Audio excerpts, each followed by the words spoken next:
అందరికీ నమస్కారం. Welcome to Sai competitive academy YouTube channel. మరి ఈ వీడియోలో మనము ఆగస్ట్ 21కి సంబంధించిన కరెంట్ అఫైర్స్ డిస్కస్ చేద్దాం.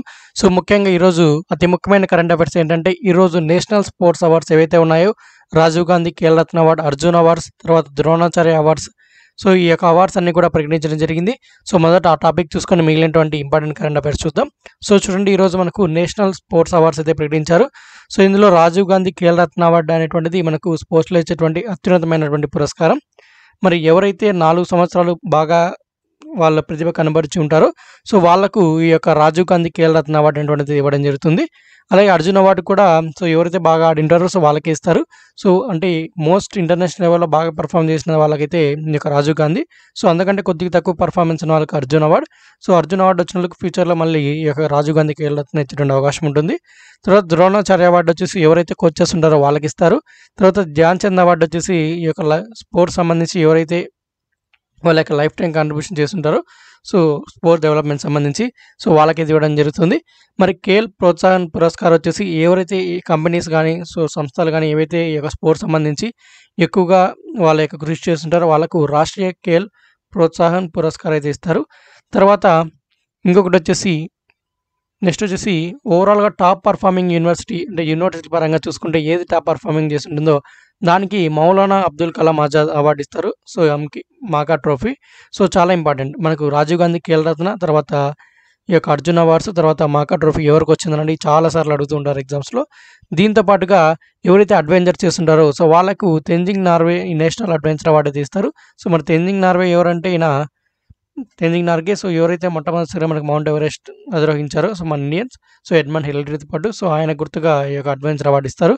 సో ఇప్పుడు రాజీవ్ గాంధీ ఖేల్ రత్న అవార్డు ఎవరికి ఇచ్చాను నుండి చూద్దాం. నేను అన్ని అవార్డ్స్ అయితే చెప్పాను, ఇంపార్టెంట్ మాత్రమే చెప్తాను. మిగిలినటువంటిది మీకు పీడిఎఫ్ ఇస్తాను కదా, నేను అన్ని కూడా ఇక్కడ టైప్ చేసి ఉంచాను. సో మీరు పీడిఎఫ్ డౌన్లోడ్ చేసుకొని చదువుకోండి. మీకు అడిగితే ఎలా అడుగుతారంటే రాజీవ్ గాంధీ ఖేల్ రత్న అయితే మీకు డైరెక్ట్గా అడుగుతారు సో ఎవరికి వచ్చింది, కింది వాటిలో ఎవరికి రాలేదు అని అడగచ్చు.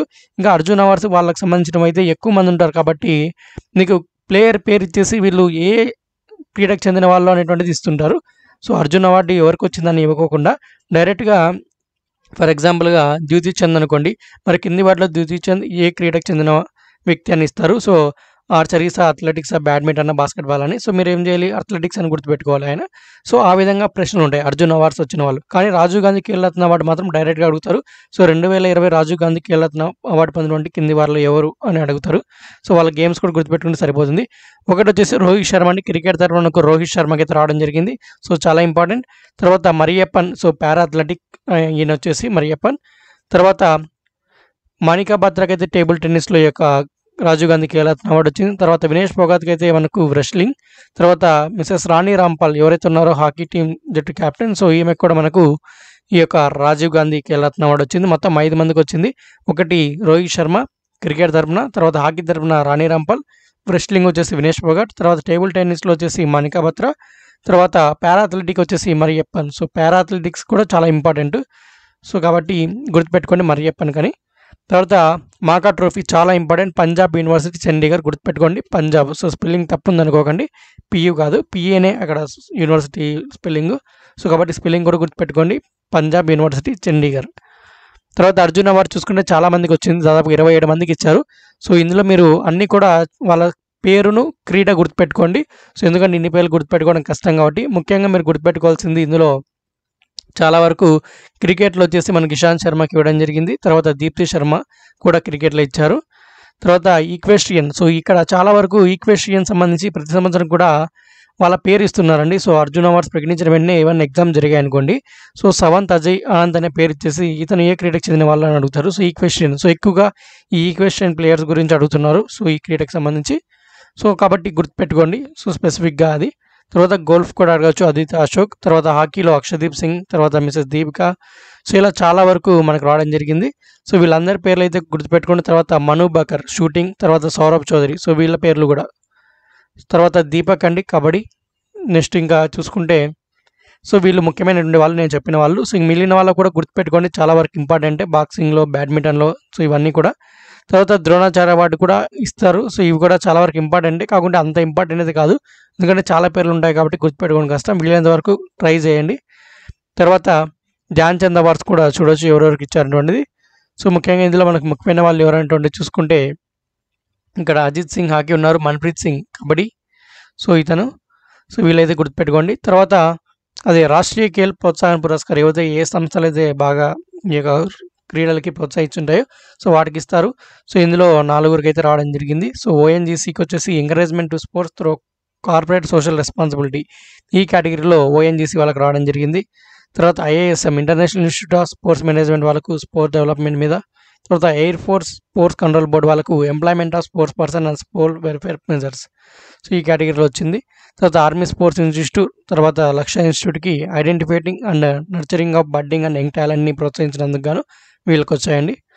తర్వాత ఇంకా ఈ యొక్క అడ్వెంచర్ అవార్డ్స్ వీళ్ళందరికీ వచ్చాయి. సో ఇవన్నీ కూడా మీరు వీలైనంత వరకు గుర్తుపెట్టుకోవడానికి ప్రయత్నం చేయండి. ముఖ్యంగా మీరు ఖేల్రత్న అవార్డ్స్లో రాజీవ్ గాంధీ ఖేల్రత్న అవార్డు, తర్వాత అర్జున అవార్డ్స్, తర్వాత మాకా ట్రోఫీ ఈ 3కు సంబంధించి చాలా బాగా గుర్తుపెట్టుకోవాలి, మిగిలినవి గుర్తుపెట్టుకోకుండా. సో అది ఈ యొక్క అర్జున్ అవార్డ్స్ అంటే ఈరోజు విడుదల చేసిన స్పోర్ట్స్ అవార్డ్స్ సంబంధించి. మరి ఈ అవార్డ్స్ ఎప్పుడు ఇస్తారంటే నేషనల్ స్పోర్ట్స్ డే ఎప్పుడంటే మనకు 29 ఆగస్ట్ కదా. సో ఆ రోజున మనకు ఎవరు ప్రదానం చేస్తారంటే భారత రాష్ట్రపతి రామ్నాథ్ కోవింద్ గారు ఈ యొక్క అవార్డ్స్ని అయితే ప్రదానం చేయడం జరుగుతుంది గెలుపొందినటువంటి విజేతలకైతే. సో అది దీనికి సంబంధించి. తర్వాత చూసుకుందాం ఇంకా మిగిలినటువంటి కరెంట్ అఫైర్స్. మరి ట్రినిదాద్ అండ్ టొబాకో దేశం యొక్క కొత్త ప్రైమ్ మినిస్టర్గా రెండోసారి మనకు కిత్ రోలే అయితే ఎన్నిక కావడం జరిగింది. సో ఆగస్ట్ 19 కిత్ రోలే ఎవరైతే ఉన్నారో ఈయన పూర్తి పేరు వచ్చేసి కిత్ క్రిస్టోఫర్ రోలీ. సో ఈయన ఈ యొక్క republic of Trinidad and tobacco యొక్క రెండవసారి ప్రధానమంత్రికి అయితే ఎన్నిక కావడం జరిగింది. సో ఇది దీనికి సంబంధించి. మరి ఆ దేశం యొక్క క్యాపిటల్ వచ్చేసి పోర్ట్ ఆఫ్ స్పెయిన్, కరెన్సీ వచ్చేసి Trinidad and Tobago dollar, president వచ్చేసి మనకు పౌలామి విక్స్ ఓఆర్టీటీ. మరి ప్రైమ్ మినిస్టర్ ఎవరు అంటే ఈయనే, ఎవరు కిత్ రోలే. తర్వాత చూద్దాం. మరి Iran unveiled locally made surface to surface ballistic missile. మరి ఇరాన్ వాళ్ళు సొంతంగా తయారు చేసినటువంటి సర్ఫేస్ టు సర్ఫేస్ మిసైల్ అటువంటి మ్యాటియర్ అంటే మరణించినటువంటి కొసం సొలమని, సో అమరవీరుడైనటువంటి కొసం సొలమని పేరు మీద ఒకటి తీసుకొచ్చారు సర్ఫేస్ టు సర్ఫేస్ మిసైల్. ఇది రేంజ్ వచ్చేసి 1400 కిలోమీటర్ దీని రేంజ్. మరి కొసం సొలమని ఈయన వినింటారు. సో జనవరిలో న్యూస్లోకి వచ్చాడు. ఎందుకంటే మన అమెరికా వాళ్ళు డ్రోన్ ద్వారా ఈయనను హతమార్చడం జరిగింది బాగ్దాద్ ఎయిర్పోర్ట్లో. సో మిలిటరీ కమాండర్ అయినటువంటి కొసం సొలమనిని, సో ఇరాన్ దేశానికి సంబంధించి సో గుర్తుపెట్టుకోవాలి. తర్వాత ఇంకొక క్రూజర్ మిసైల్ అయినటువంటి అమరవీరుడు అబు మహదీ పేరు మీద తీసుకొచ్చారు. సో ఇది 1000 కిలోమీటర్లు రేంజ్ అయితే ఉంది దీనికి సంబంధించి. సో ఇది సర్ఫేస్ టు సర్ఫేస్ బ్యాలిస్టిక్ మిసైల్కి అయితే ఎవరు పేరు పెట్టారు, జనరల్ కసిం సొలమని. తర్వాత క్రూజీ మిసైల్ ఏదైతే ఉందో దానికి వచ్చేసి మిలిటరీ కమాండర్ అయినటువంటి ముజహిద్దీన్ అబు మహదీ ఆల్ ముహిందిస్, సో ఈయన పేరు పెట్టారు. ఈ రెండు కొత్తగా తీసుకొచ్చినటువంటి మిసైల్స్ ఈ యొక్క ఇరాన్ వాళ్ళు. తర్వాత ఇరాన్ దేశం యొక్క స్ట్రాటజీ చూసుకున్నట్టయితే capital Tehran, currency Iranian real, president వచ్చేసి హసన్ రుహానీ. నెక్స్ట్ వచ్చేసి బుక్ అండి. మరి అమెరికా విద్యావేత్తలైనటువంటి ఇద్దరు ఈ పుస్తకాన్ని అయితే ఒక విడుదల చేయడం జరిగింది. మరి ఈ పుస్తకం సంబంధించి చూసుకుంటే ప్రదీప్ చిబ్బర్ అండ్ హర్ష షా, సో వీళ్ళిద్దరు కూడా ఈ పుస్తకాలని కలిసి ఈ పుస్తకాన్ని విడుదల చేయడం జరిగింది. ఏంటంటే ప్రముఖమైనటువంటి 50 సంవత్సరాల కంటే తక్కువ వయసు ఉన్నటువంటి వ్యక్తుల యొక్క 20 మంది మోస్ట్ పాపులర్ అయినటువంటి రాజకీయవేత్తలు ఎవరైతే ఉన్నారో నెక్స్ట్ జనరేషన్ పొలిటీషియన్స్ అంటే ప్రజెంట్ యంగ్ పొలిటీషియన్స్ యొక్క ఇంటర్వ్యూస్ ఆధారంగా ఈ పుస్తకాన్ని తీసుకొచ్చారు. మరి ఆ పుస్తకం పేరు ఏంటంటే India tomorrow conversations with the next generation of political leaders. So ఇది ఈ యొక్క పుస్తకం పేరు. మరి ఈ పుస్తకంలో చూసుకుంటే 20 మంది ప్రముఖులు తర్వాతి తరం రాజకీయ నాయకులు ఎవరైతే ఉంటారో సో వాళ్ళ యొక్క రాజకీయ సంబంధించి ఇంటర్వ్యూ తీసుకున్నారు. మరి ఈ పుస్తకంలో 50 సంవత్సరాల కంటే తక్కువ వయసు ఉన్నటువంటి రాజకీయవేత్తలే ఉంటారు. మరి ఈ యొక్క పుస్తకాన్ని మనకు అమెరికన్ విద్యావేత్తలైనటువంటి ప్రదీప్ చిబ్బర్ అలాగే హర్ష షా అయితే రాయడం జరిగింది. మరి దీన్ని ఎవరు ప్రచురించారంటే ఆక్స్ఫర్డ్ యూనివర్సిటీ ప్రెస్ వాళ్ళైతే ఈ యొక్క ప్రచురించడం జరిగింది. మరి ఇందులో వాళ్ళు ఇంటర్వ్యూలు ఇచ్చినటువంటి వాళ్ళ యొక్క నాయకుల వ్యక్తిత్వాలు ఉండాలి, ఆకాంక్షలు, భావజాలాలు, అభిరుచులు, సో ఇవన్నీ కూడా ఈ పుస్తకంలో రాయడం జరిగింది. ముఖ్యంగా దీన్ని ప్రముఖంగా ఎవరి నుంచి ఇంటర్వ్యూ తీసుకున్నారంటే రాహుల్ గాంధీ, స్మృతి జుబినారని, వరుణ్ గాంధీ, ఒమర్ అబ్దుల్లా, సో అఖిలేష్ యాదవ్ వంటి ప్రముఖమైనటువంటి వ్యక్తుల నుంచి ఇంటర్వ్యూ తీసుకొని సో ఈ యొక్క పుస్తకాన్ని అయితే రాయడం జరిగింది. సో ఇది దీనికి సంబంధించి. పుస్తకం పేరు రచించిన వ్యక్తి గుర్తుపెట్టుకుంటే సరిపోతుంది. India tomorrow conversation with the next generation of political leaders అనే పుస్తకం ఎవరు రచించారంటే ప్రదీప్ చిబ్బర్ అండ్ హర్ష షా, వీళ్ళిద్దరు కలిసి ఎవరు ప్రచురించారంటే మనకు ఆక్స్ఫర్డ్ యూనివర్సిటీ ప్రెస్ వాళ్ళు దీన్ని ప్రచురించడం జరిగింది. తర్వాత చూద్దాం వరల్డ్ మస్కిటో. సో ఇది నిన్ననే చెప్పాలి, ప్రపంచ దోమల దినోత్సవం, కాకుండా నిన్న మిస్ అయింది కాబట్టి ఈరోజు చెప్తున్నాను. సో ఆగస్టు 20న ప్రతి సంవత్సరం కూడా ప్రపంచ దోమల దినోత్సవం జరుపుకుంటాం. ఎందుకంటే మనకు ఈ రోజునే మనకు ఎవరైతే ఈ యొక్క దోమ ఈ యొక్క మలేరియా అటువంటిది ఆడ ఎనాఫిలస్ దోమ ద్వారా వస్తుంది ఈ మలేరియా అటువంటిది కనిపెట్టినటువంటి సర్ రొనాల్డ్ రాస్ గుర్తుగా ఈరోజు కనిపెట్టాడు. సో 1897లో. సో అందుకు గుర్తుగానే ఈ రోజున మనము వరల్డ్ మస్కిటో డేగా జరుపుకుంటున్నాం. మరి ఈయనకొచ్చేసి దీనికి గాను 1902లో మెడిసిన్లో నోబెల్ ప్రైజ్ కూడా రావడం జరిగింది. మరి నోబెల్ ప్రైజ్ పొందినటువంటి మొట్టమొదటి బ్రిటిష్ వ్యక్తిగా సర్ రొనాల్డ్ రాస్ నిలిచడం జరిగింది. మరి రీసెంట్గా 2019లో వచ్చిన వరల్డ్ మలేరియా రిపోర్ట్ ప్రకారం ప్రపంచవ్యాప్తంగా 3% ఆఫ్ మలేరియా మన ఇండియాలో అయితే ఉన్నట్టు ప్రకటించడం జరిగింది వరల్డ్ హెల్త్ ఆర్గనైజేషన్ అయితే. సో ఇది దీనికి సంబంధించి. తర్వాత మనకు టోక్యో ఒలింపిక్స్ ఈ సంవత్సరం జరగాలి, కాకుండా అవి 2021 పోస్ట్పోన్ అయ్యాయి. జూలై 23 నుంచి ఆగస్టు 8, 2021 మధ్య జరుగుతాయి. మరి దీనికి గాను మనకు స్పాన్సర్ ఎవరు చేస్తున్నారంటే ఐఎన్ఓఎక్స్ గ్రూప్ వాళ్ళైతే స్పాన్సర్ చేస్తున్నారు. సో ఇది ఒక మూవీ థియేటర్ సంస్థ లాంటిది. సో ఐఎన్ఓఎక్స్ అనేది. సో వీళ్ళైతే ఈ యొక్క టోక్యో ఒలింపిక్స్కి అయితే టీమిండియాకి సపోర్ట్గా వీళ్ళైతే స్పాన్సర్ చేస్తున్నారు. సో ఇది గుర్తుపెట్టుకోండి, ఐఎన్ఓఎక్స్ గ్రూప్ చాలా ఇంపార్టెంట్. తర్వాత చూసుకుంటే ఈ రోజున వరల్డ్ సీనియర్ సిటిజన్స్ డే అటువంటిది జరుపుకుంటాం. సో ఇది ప్రతి సంవత్సరం కూడా ఆగస్టు 21 తేదీన మనం వరల్డ్ సీనియర్ సిటిజన్స్ డే జరుపుకుంటాం. సో ఏవైతే పెద్దలు మనకు చేసి ఉంటారో వాళ్ళకి అచీవ్మెంట్స్, డెడికేషన్స్, సర్వీసెస్ ఏవైతే చేస్తుంటారో అవన్నీ కూడా ఈ రోజున మనం గుర్తు చేసుకోవడానికి ఈ రోజున మనం ఆగస్టు 21న జరుపుకుంటున్నాం వరల్డ్ సీనియర్ సిటిజన్స్ డే అటువంటిది. ఇప్పుడు 3వ వరల్డ్ దీన్ని వచ్చేసి మనం ఎప్పటి నుంచి జరుపుకుంటున్నామంటే 1991 నుంచి జరుపుకుంటున్నాం. సో 1990లో యునైటెడ్ నేషన్ జనరల్ అసెంబ్లీ అయితే దీనికి సంబంధించి ఆగస్టు 21 ప్రతి సంవత్సరం కూడా ఎవ్రీ ఇయర్ జరుపుకోవాలని ఈ యొక్క వరల్డ్ సీనియర్ సిటిజన్స్ డేని రిజల్యూషన్ అయితే పాస్ చేసింది. సో అందుకు కానీ 1991 నుంచి దీన్ని అయితే జరుపుకోవడం జరుగుతుంది. మరి దీన్ని ఎవరు మొదటిగా చెప్పారంటే ఫార్మర్ యుఎస్ ప్రెసిడెంట్ వంటి రొనాల్డ్ రీగన్ గారు 1985లో దీన్ని అయితే తీసుకొని రావడం జరిగింది. సో ఆగస్ట్ 21న మనము ఈ యొక్క వరల్డ్ సీనియర్ సిటిజన్స్ జరుపుకోవాలంటే ఉండేది. సో తర్వాత చూద్దాం, international day of remembrance and tribute to the victims of terrorism. So ఈ రోజున ఎవరైతే ఈ యొక్క టెర్రరిజం దాడుల్లో చనిపోయినటువంటి బాధితులు ఉంటారో సో వాళ్ళని గుర్తు చేసుకోవడానికి ఈ రోజున మనం ప్రతి సంవత్సరం కూడా international day of remembrance and tribute to the victims of terrorism అయితే ఈ యొక్క రోజున జరుపుకుంటాం.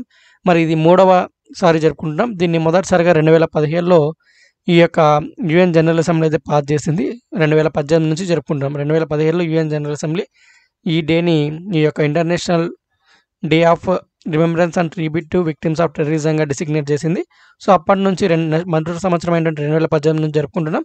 ఇప్పుడు ఈ 3వసారి ఈ యొక్క డే అనేది జరుపుకుంటున్నాం. దీనికి కానీ ఈ సంవత్సరం ఒక ఈవెంట్ అయితే యుఎన్ఓ కండక్ట్ చేసింది. సో అది ఏం పేరు అంటే not forgotten stories of remembrance of victims and terrorism అనే పేరుతో ఒక ఈవెంట్ అయితే United nations secretary general mister Antonio Guterres అయితే దీన్ని జరిపారు. సో దీని గురించి కూడా ఆయన మాట్లాడడం జరిగింది ఆ ఈవెంట్లో. సో దీనికి సంబంధించి ఏ రోజు డేట్ 21 ఆగస్ట్ ఏం డే అంటే international day of remembrance and tribute to the victims of terrorism. ఇది గుర్తుపెట్టుకుంటే సరిపోతుంది. ఎప్పటి నుంచి జరుపుకుంటామంటే 2018. తర్వాత చూద్దాం, మరి సంతోష్ గంగావర్. సో ఎవరైతే ministry of state independent charge for labour and employment యొక్క సహాయక శాఖ మంత్రి ఎవరైతే ఉన్నారో మినిస్ట్రీ ఆఫ్ స్టేట్, సో ఈయన వచ్చేసి మనకు ఈ యొక్క నిన్న విడుదల చేయడం జరిగింది. సో లేబర్ బ్యూరో యొక్క అధికారిక లోగోని విడుదల చేయడం జరిగిందండి. మరి ఇందులో మనకు లోగో చూసుకుంటే ఈ విధంగా ఉంటుంది. ఇక్కడ బ్లూ కలర్ కనిపిస్తుంది కదా, మీకు క్లియర్గా ఇమేజ్ లేదు. సో నెట్లో సెర్చ్ చేసా కూడా ఇమేజ్ దొరకలేదు. ఇది ఒక్క ఇమేజ్ దొరికింది మనకు. సో ఈ యొక్క ఇమేజ్ సంబంధించి అక్కడ 3 అక్షరాలు రాసి అంటే 3 పదాలు రాసింటారు. ఒకటి అక్యురసీ, రెండోది వ్యాలిడిటీ అండ్ రిలయబిలిటీ అని. సో ఇది అక్కడ రాసినటువంటిది. సో అక్కడ లోగోలో. సో మరి అవి దేని తెలియజేస్తాయి ఏంటి అనేటువంటిది ఒకసారి చూసుకుంటే ఇక్కడ ఏదైతే ఉందో లోగో అక్కడ ఒక బ్లూ వీల్ కనిపిస్తుంది కదా. సో ఆ బ్లూ వీల్ అటువంటిది వర్క్ను అయితే తెలియజేస్తుంది, పనిని. మరి ఆ blue collar indicates the labour bureau deals with the blue collar వర్కర్స్తో డీల్ చేస్తుందని ఆ యొక్క బ్లూ కలర్ ఇండికేట్ చేస్తుంది. తర్వాత ట్రై కలర్డ్ గ్రాఫ్ అయితే ఉంటుంది, అంటే మన నేషనల్ ఫ్లాగ్లో ఉంటుంది ట్రై కలర్ గ్రాఫ్ అయితే ఉంటుంది. సో అందులో ఈ యొక్క దాంతోనే తర్వాత వీటీఎర్స్ని అయితే ఇంక్లూడ్ చేయడం జరిగింది. ఇక్కడ చూడొచ్చు. సో ఎల్లో కలర్లో. సో ఇది అగ్రికల్చర్ లేబర్కి సంబంధించి తెలియజేయడం జరుగుతుంది. సో అదే ఆ లోగోలో ఉన్నటువంటి స్పెషాలిటీస్. తర్వాత చూద్దాం, మరి ఆర్బీఐ వాళ్ళు national strategy for financial education 2020-25 అయితే రివీల్ చేయడం జరిగిందండి. అంటే రాబోయే 5 సంవత్సరాలకు సంబంధించి రిజర్వ్ బ్యాంక్ ఆఫ్ ఇండియా వచ్చే 5 సంవత్సరాల కాలానికి అంటే 2020 నుంచి 2025 వరకు అమలు చేయడానికి నేషనల్ స్ట్రాటజీస్ ఫర్ ఫైనాన్షియల్ ఎడ్యుకేషన్ను ప్రారంభించింది. ఇది 2వ జాతీయ వ్యూహం. మొదటిది 2013లో తీసుకొచ్చింది ఎన్ఎస్ఎఫ్ఈ అనేది. ఇప్పుడు ఎన్ఎస్ఎఫ్ఈ 2025 తీసుకొచ్చింది. 2020 నుంచి 25కి ఇది 2వసారి. సో ఇది మరి ఆర్థికంగా అవగాహన మరియు సాధికారత కలిగినటువంటి భారతదేశం ని సాధించాలనే లక్ష్యంతో ఈ యొక్క ఎన్ఎస్ఎఫ్ఈ 2020-25ని మనకి ఈరోజు ఆర్బీఐ అయితే ప్రారంభించడం జరిగింది. మరి దీనికి సంబంధించి ముఖ్యంగా 5 C's అయితే తీసుకొచ్చారు వాళ్ళు. ఈ 5 C's అంటే ఏంటి అంటే capacity, content, communication, community and collaborations. మరి ఇక్కడ కంటెంట్ అనేటువంటి దేన్ని తెలియజేస్తుందంటే స్కూల్స్లో ఉన్నటువంటి కరికులం ఏదైతే సిలబస్ ఉందో దాన్ని తెలియజేస్తుంది. మరి కెపాసిటీ అనేటువంటిది ఏంటంటే ఈ యొక్క ఫైనాన్షియల్ సర్వీస్ సంబంధించి కెపాసిటీస్ని డెవలప్ చేయడానికి అది తెలియజేస్తుంది కెపాసిటీ అనేటువంటిది. తర్వాత కమ్యూనికేషన్ అండ్ కమ్యూనిటీ అనేటువంటిది ఇదైతే మనకు to create a community lead model for financial literacy using communication technology. So ఈ కమ్యూనికేషన్ స్ట్రాటజీని ఉపయోగించి మనము ఫైనాన్షియల్ లిటరసీని పెంపొందించడానికి సో ఈ కమ్యూనికేషన్ అండ్ కమ్యూనిటీ అనేటువంటిది ఉపయోగపడుతుంది. తర్వాత కొలాబరేషన్ అనేటువంటిది వివిధ స్టేక్ హోల్డర్స్ ఎవరైతే పెట్టుబడిదారులు ఉన్నారో సో వాళ్ళతో ఎన్హాన్స్ అవ్వడానికి ఈ యొక్క కొలాబరేషన్ అనేది యూజ్ అవుతుంది. ఇది 5 6 అనేటువంటిది. ఇక్కడ తెలుగులో కూడా రాశాను. కంటెంట్ అనేటువంటిది పాఠశాలలోని పాఠ్యాంశాలను సూచిస్తుంది. మరి ఆర్థిక సేవల్లో పాల్గొనే మధ్యవర్తులతో సామర్థ్యాన్ని అభివృద్ధి చేయడానికి కెపాసిటీ, సామర్థ్యం అనే పదాన్ని ఉపయోగిస్తారు. మరి కమ్యూనికేషన్ స్ట్రాటజీని ఉపయోగించి ఆర్థిక అక్షరాస్యత కోసం కమ్యూనిటీ నేతృత్వంలోని నమూనాను రూపొందించడానికి కమ్యూనికేషన్ అలాగే కమ్యూనిటీ అనేటువంటిది ఉపయోగపడతాయి. చివరిగా మనకు వివిధ వాటాదారులు మధ్య భాగస్వామ్యం లేదా సహకారాన్ని పెంపొందించడానికి మనకు సహకారం అయితే ఉపయోగపడుతుంది. సో ఇది దీనికి సంబంధించి 5 C's ఏంటి అనేటువంటిది.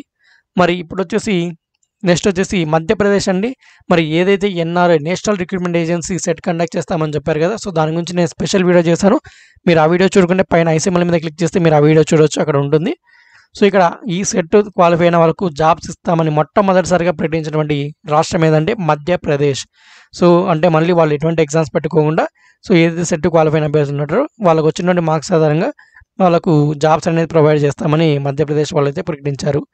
సో ఇవన్నీ ఇవాళ కరెంట్ అఫైర్స్ అయితే ముఖ్యంగా రాజీవ్ గాంధీ ఖేల్రత్న అవార్డ్స్, తర్వాత ఈ యొక్క ఆర్బీఐ విడుదల చేస్తున్నటువంటి national strategy for financial education 2025 key points 5 C's అంటే ఏంటి, సో ఇవి చూసుకోవాలి. తర్వాత ముఖ్యమైన దినోత్సవాలు ఏంటి అనేటువంటి చూసుకుంటే ఆల్మోస్ట్ అన్నీ కూడా అవే ఇంపార్టెంట్. తర్వాత ఈ యొక్క ఒలింపిక్స్ స్పాన్సర్ చేసినటువంటి గ్రూప్ ఏది, సో ఇది మనకు ముఖ్యమైనవి. మరి ఈ వీడియో కూడా మీకు నచ్చినట్లయితే లైక్ చేసి తప్పకుండా మీ మిత్రులకి అయితే షేర్ చేయండి. మరి ప్రతిరోజు కూడా మీరు కరెంట్ అఫైర్స్ ఎగ్జామ్ రాయాలనుకుంటే తప్పకుండా మన యాప్ని అయితే డౌన్లోడ్ చేసుకోండి. మీకు అక్కడ రోజు కూడా కరెంట్ అఫైర్స్ ఎగ్జామ్స్ అయితే ఉంటాయి. సో అలాగే మన యొక్క టెలిగ్రామ్ గ్రూప్లో కూడా జాయిన్ అవ్వండి. మీకు ఇక్కడ అప్డేట్స్, మెటీరియల్స్ అన్ని కూడా ప్రొవైడ్ చేస్తుంటాం. సో మన యాప్ కూడా డౌన్లోడ్ చేసుకోండి. అలా ఈ వీడియోని మీ మిత్రులకు షేర్ చేయండి. తర్వాత ఈ యొక్క క్లాస్ యొక్క పీడిఎఫ్ లింక్ అని ఉండేది వీడియో కింద డిస్క్రిప్షన్లో ప్రొవైడ్ చేస్తుంటాను. సో అక్కడ నుంచి మీరైతే డౌన్లోడ్ చేసుకోవచ్చు. ఓకే అండి, ఇలాంటి మరిన్ని కరెంట్ అఫైర్స్తో మళ్ళీ కలుద్దాం రేపు. సో అంతవరకు సెలవు. జై హింద్.